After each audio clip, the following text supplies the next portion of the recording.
Alright. Baik, selamat datang bersama dengan kami AFK Asia Team Expert. Hari ni kita punya program team building.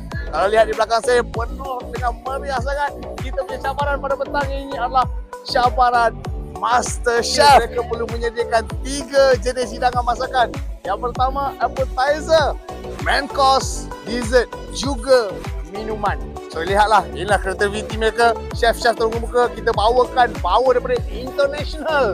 Yang paling istimewa cabaran ini, mereka ada barang asas yang wajib mereka letak dalam hidangan mereka, iaitu untuk cabaran kali ini ayam dan juga nanas. Alright, Master Chef kita bukan saja kita nak tengok dari segi rasa, kita sangat pentingkan juga dari segi kebersihan dan juga keselamatan kepada peserta-peserta. Kalau tengok abang ni, jaga-jaga, dia tengah main. Dia tengah buat operation tau.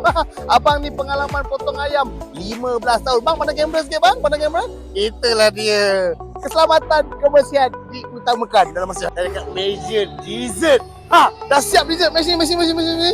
Oh yo, Akak Ikin. Yang ini bukan dia nak makan tau. Akak ni pregnant. Ni baby nak makan. Shh, baby nak makan. Ui, sedap dessert. Kita tengok semua dah dekat siap tau. Ui, ini apa ni? Kari ke?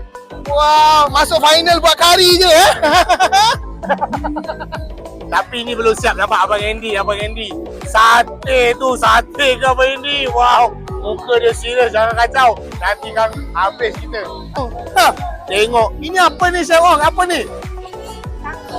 Tanggulu. Wow, tanggulu nanas. Selalu tanggulu strawberry kan? Ini tanggulu, selalu pakai gula. Ini pakai marshmallow.